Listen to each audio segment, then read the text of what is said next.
அனைவருக்கும் இனிய காலை வணக்கம். நீங்கள் இணைந்து கொள்வது நியூஸ் போஸ்டின் காலை நேர பிரதான செய்தியுடன்.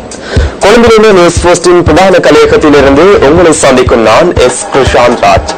விரிவான செய்திகளுக்கு செல்லும் முன்னர் முதலில் தலைப்புச் செய்திகள். தபால் மூல வாக்களிப்பிற்காக 62,000 விண்ணப்பங்கள் நிராகரிக்கப்பட்டுள்ளதாக தேர்தல்கள் செயலகம் தெரிவிப்பு.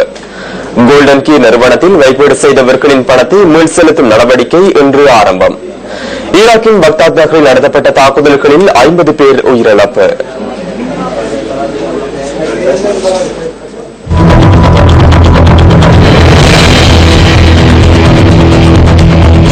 இனி விரிவான செய்திகள். முதலில் உள்நாட்டு செய்திகளுக்கு நாம் அவதானம் செலுத்துகின்றோம். இம்முறை பொதுத் தேர்தலில் தபால் மூல வாக்களிப்பிற்காக 62,000 விண்ணப்பங்கள் நிராகரிக்கப்பட்டுள்ளதாக தேர்தல்கள் செயலகம் சுட்டிக்காட்டியுள்ளது.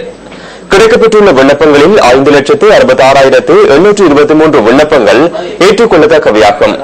இந்த விண்ணப்பங்களை அத்தாட்சிப்படுத்தும் நடவடிக்கைகள் நிறைவடைந்துள்ளதாக மேலதிக தேர்தல்கள் ஆணையாளர் எம் முகமது குறிப்பிடுகின்றார். ஆகஸ்ட் 17ஆம் தேதி நடைபெறவிருக்கின்ற பாராளுமன்ற பொதுத் தேர்தலின் போது தபால் மூலம் வாக்களிப்பதற்காக உரிய தெரிவத்தாட்சி அலுவலர்களுக்கு விண்ணப்பித்து விண்ணப்பங்கள் ஏற்றுக்கொள்ளப்பட்ட 5,66,823 வாக்காளர்களுக்கான தபால் மூல வாக்குச்சீட்டுகள் அடங்கிய காப்புறுதி அஞ்சல் பொதிகள் இன்று காலை 9 மணி முதல் நாடெங்கிலும் உள்ள தெரிவத்தாட்சி அலுவலகங்களில் வைத்து தபால் உத்தியோகத்தர்களிடம் கையளிக்கப்படவிருக்கின்றன. இப்பணிக்காக தபால் திணைக்களம் ஒவ்வொரு தெரிவத்தாட்சி அலுவலகத்திலும் தற்காலிக தபால் நிலையங்களை நிறுவ இருக்கின்றன. அத்தோடு இந்த நிகழ்வின் போது குறித்த அஞ்சல் வாக்குச்சீட்டு பொதிகள் தயாரிக்கப்படுகின்ற ஒவ்வொரு விநியோக நிலையத்திலும் போட்டியிடுகின்ற அரசியல் கட்சிகள், சுயேட்சை குழுக்கள் என்பவற்றின் முகவர்களும் சமூகமளிக்க இருக்கின்றார்கள். ஒவ்வொரு விநியோக நிலையமும் ஓர் உதவி தெரிவத்தாட்சி அலுவலர் மேற்பார்வையின் கீழ் இன்னும் சில அரசாங்க ஊழியர்களினால் ஒவ்வொரு விநியோக நிலையத்திலும் ஓர் உதவி தெரிவத்தாட்சி அலுவலர் அதன் பொறுப்பாளராக கடமையாற்ற உள்ளதோடு அவருக்கு கீழ் பல அரசாங்க ஊழியர்களும் பணியாற்ற இருக்கிறார்கள். இந்த பணிக்காக தெரிவத்தாட்சி அலுவலகங்களிலும் அக்காப்புறுதி அஞ்சல் பொதிகள் தயாரிக்கப்படுகின்ற விநியோக நிலையங்களிலும் விசேட பாதுகாப்பு ஏற்பாடுகள் மேற்கொள்ளப்பட உள்ளன. கோல்டன் கீ நிறுவனத்தில் வைப்பீடு செய்தவர்களின் பணத்தை மீள் செலுத்தும் நடவடிக்கை இன்று ஆரம்பிக்கப்பட உள்ளது. 3 கட்டங்களின் கீழ் இந்த பணம் செலுத்தப்பட உள்ளதாக நிதியமைச்சு தெரிவித்துள்ளது. இதன் பிரகாரம் 980 வைப்பீட்டாளர்களின் பணம் மீள செலுத்தப்பட உள்ளது. கோல்டன் கீ நிறுவனத்தில் வைப்பீடு செய்தவர்கள் நீண்ட காலமாக எதிர்நோக்கியிருந்த பிரச்சினைகளுக்கு தீர்வாக அவர்களின் வைப்பீட்டு தொகையை அரசாங்கத்தினால் மீள் செலுத்துவதற்காக நிதியமைச்சர் ரவி கருணாநாயக்கவினால் கடந்த வாரம் சமர்ப்பிக்கப்பட்ட பிரேரணைக்கு அமைச்சரவை அங்கீகாரம் வழங்கியிருந்தது.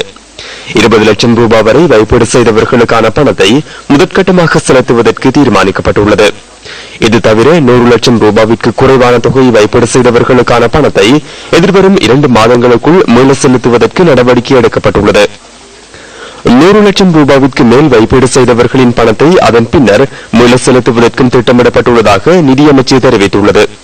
வைப்பீட்டு தொகையை மீள செலுத்துவதற்காக 7,000 மில்லியன் ரூபாய்க்கும் அதிக நிதி செலவாகும் என மதிப்பீடு செய்யப்பட்டுள்ளது. பாடசாலை கல்வியை உரியவாறு தொடர முடியாமல் போன பிள்ளைகளுக்கு எழுத்தறிவை போதிப்பதற்காக இலங்கையில் முன்னெடுக்கப்பட்டுள்ள திட்டங்களை யுனெஸ்கோ ஸ்தாபனம் பாராட்டியுள்ளது. உலகின் 63 நாடுகளினால் முன்னெடுக்கப்பட்டுள்ள இத்தகைய திட்டங்கள் தொடர்பில் யுனெஸ்கோ ஸ்தாபனத்தினால் ஆய்வு மேற்கொள்ளப்பட்டுள்ளது. இதன் மூலம் இலங்கையின் திட்டங்கள் சிறந்தவை என அடையாளம் காணப்பட்டு நாட்டிற்கு தங்கப்பதக்கம் கிடைத்துள்ளதாக தேசிய கல்வி நிர்வாகத்தின் பணிப்பாளர் நாயகம் பேராசிரியர் குணபால நாணயக்கார குறிப்பிடுகின்றார்.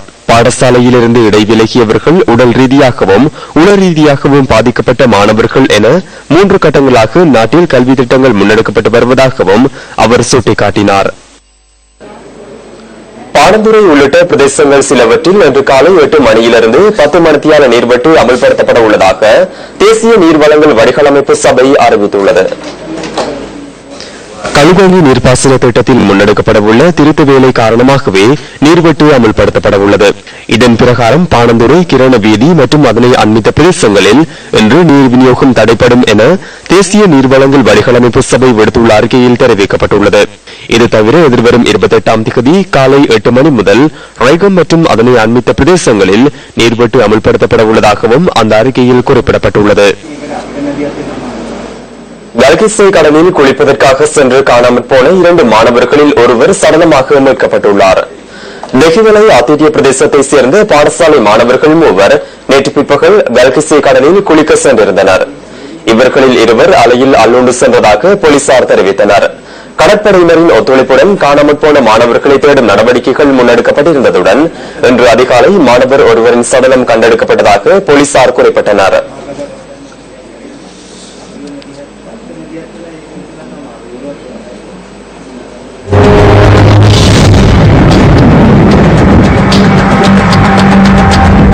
இன்றைய வானிலை தொடர்பான தகவல்களுடன் இணைந்து கொள்கின்றார் வளிமண்டலவியல் திணைக்களத்தின் வானிலை அதிகாரி முகமது சாலிஹின்.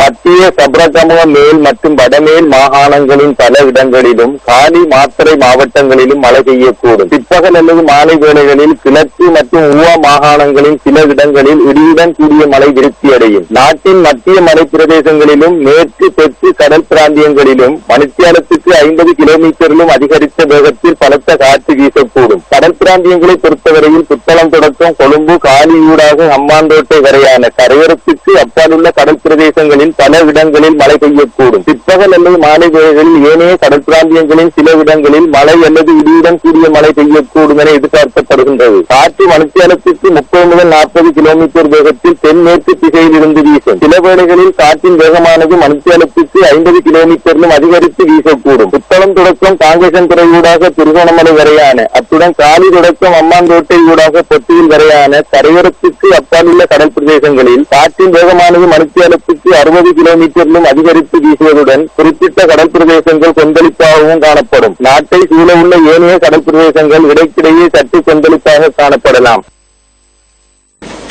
இத்துடன் நியூஸ் போஸ்டின் காலை நேர பிரதான செய்தி நிறைவு பெறுகின்றது. மீண்டும் சந்திக்கலாம் நியூஸ் போஸ்டின் 10:25 மணித்தியால செய்தியில்.